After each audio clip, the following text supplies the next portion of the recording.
जो उसने पकड़ा हुआ है। उसके बगल वाला आदमी उसमें कुछ डाल रहा है, पर उसको पता नहीं है। फिर वे उसे सारी शराब पीने के लिए मना लेते हैं और वो पी जाती है। उसके बाद वो WC में जाना चाहती है, लेकिन उसे थोड़ा चक्कर आ रहा है। कात्या घर जाना चाहती है क्योंकि उसे नशा होने लगता है और तीनों आदमी अपने असली रूप में आ जाते हैं। हवस में पागल हो जाते हैं और उसे बेडरूम में खींचने लगे और गंदी हरकत करने लगते हैं। कात्या बड़ी दुखी हुई क्योंकि वो घर नहीं जा सकी।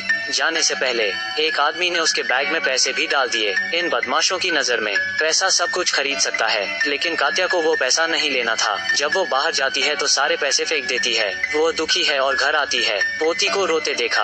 दादाजी इवान उसे शांत करने के लिए आते हैं, लेकिन वो उसके पैर पर चोट के निशान देखता है। उससे पूछने के बाद वो सब कुछ पता लग जाता है। इवान बहुत गुस्से में है। वो कुल्हाड़ी लेता है और उन लोगों को ढूंढना शुरू करता है, लेकिन रास्ते में उसे पुलिस ने हिरासत पकड़ लेती है। इवान रोते हुए उन्हें बताता है। पुलिस की गाड़ी जल्दी आ जाती है। उनके पास हथियार हैं। मुख्य पुलिस ने अपना कोट उतार दिया, बंदूक के साथ घर में जाता है। वो कुछ नहीं कहता। सारे बदमाश तुरंत डर जाते हैं। उन्होंने कबूल किया कि उन्होंने क्या किया। जिस समय वो उन्हें थाने ले जाने वाला था, निर्देशक व्यक्तिगत रूप से हस्तक्षेप करने आते हैं। थोड़ी देर बाद वो उन्हें जाने देने का आदेश देता है। दरअसल उन्हीं में से एक उसका बेटा है। हालांकि चीफ पुलिस ईमानदार है। वो जानता है कि अगर उन्हें पुलिस स्टेशन ले जाते हैं तो भी उनका कुछ नहीं कर सकते हैं, लेकिन इवान इन बातों के बारे में नहीं जानता। उसे बस बदला लेना है। इवान बहुत दुखी है। उन्हें उम्मीद है कि उन्हें सजा मिलेगी, लेकिन हकीकत हमेशा कड़वी होती है। कुछ दिनों बाद उन्हें पूछताछ के लिए आने के लिए बुलाया जाता है, लेकिन वास्तव में यह है कि उन पर मुकदमा नहीं चलाया जाएगा। यह आदमी कात्या को बताने के लिए मजबूर करता है उस दिन क्या हुआ था। वो अपने दृष्टिकोण के आधार पर हर चीज का अनुमान भी लगाता है। उसने कहा कि कात्या डायरेक्टर के बेटे को लुभाना चाहती थी और सब अपनी मर्जी से किया। यह आदमी बहुत क्रूर और बेशर्म है। कात्या को सब कुछ बताना मुश्किल लगता है और रोने लगती है क्योंकि कोई सबूत नहीं था। 3 बुरे लोगों को सजा नहीं मिली।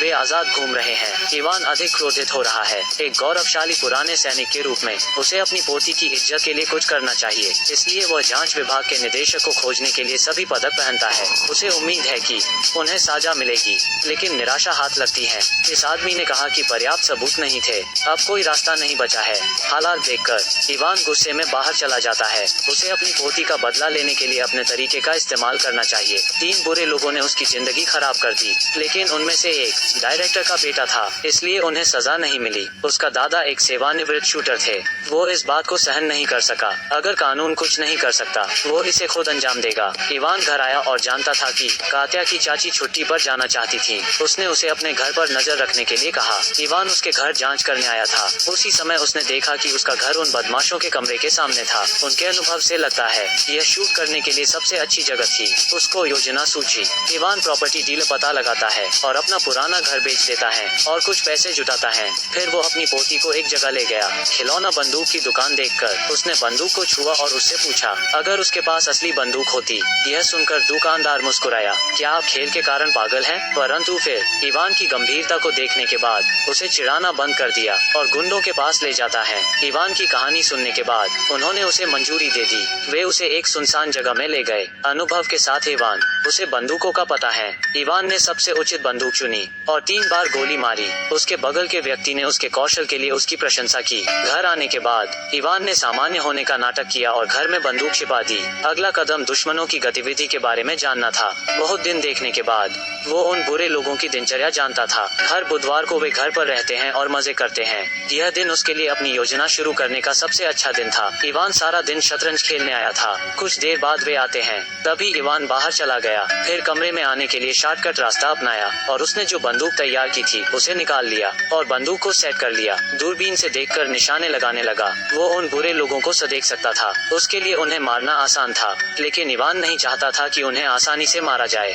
वो उन्हें दुखों का एहसास कराना चाहता था और बुरे काम करने के लिए नीचे के हिस्से का इस्तेमाल न कर सके। उसने बोतल पर के शख्स को गोली मारी। उसके 2 जांघों के बीच शराब की। अचानक एक बड़ी आवाज आई। हर जगह खून था। उसके दोस्त डर गए थे। इस तरह के लोगों के लिए यह सबसे अच्छी सजा है। एक पत्थर ने 2 पंछी मार दिए। उसकी सिर्फ बोतल नहीं टूटी, साथ ही अपनी अगली पीढ़ी को खराब कर दिया। फिर उसने जमीन गोली उठा ली। उसने हमेशा की तरह सादा होने का नाटक किया, मानो वो दूर नहीं गया था। एम्बुलेंस आ गई। चारों ओर भीड़ थी। बदमाशों के हालात देखकर सब खुश हो रहे थे। अगले बुधवार दूसरे आदमी को सबक सीखने का था। पिछली बार की तरह वो सामने वाले कमरे में आ गया और शांति से इंतजार करने लगा। अंत में एक बदमाश कार में सवार हो गया। इवान पेट्रोल की टंकी पर गोली चला देता है। शॉट। कार में विस्फोट हो गया। हालांकि वो आदमी मरा नहीं था, लेकिन उसके गुप्तंग जल गए थे। इसके लायक था ये, इसके लायक था ये। लेकिन भीड़ में एक पुलिस वाला भी था। ये दोनों केस इत्तेफाक नहीं थे। पुलिस ने ये अनुमान लगाया, इवान ने ये सब किया है। उसने अपने बेटे से कहा कि वो बाहर न जाए। उसके दोस्त को साजा मिल चुकी है। अगला निशाना वो था। वह कायम बहुत डरा हुआ था। पुलिसकर्मी इवान के घर आता है, लेकिन उसे कुछ नहीं मिला। कात्या ने कहा उसकी चाची ने उसके दादा को उसके घर की देखभाल करने के लिए कहा है। फिर उसे शक हुआ। उसके जाने के बाद डायरेक्टर उसके घर जांच करने आए थे, लेकिन उन्हें कुछ नजर नहीं आया। जिस समय वह जाने वाला था, आंटी वापस आ गई चाबी लेने के लिए। यह सुनने के बाद डायरेक्टर को एहसास हुआ और चाची के घर आ गया। वो खिड़की से देखता है। वो जानता था कि शूटिंग के लिए यह सबसे अच्छी जगह है। उसे सिर्फ हथियार ढूंढना है, तब इवान पर मुकदमा चलाया जा सकता था। इवान थोड़ा परेशान था, क्योंकि उसने अलमारी में बंदूक छिपा रखी थी, लेकिन जब पुलिस ने खोला तो वहाँ कुछ नहीं था। इवान हैरान था।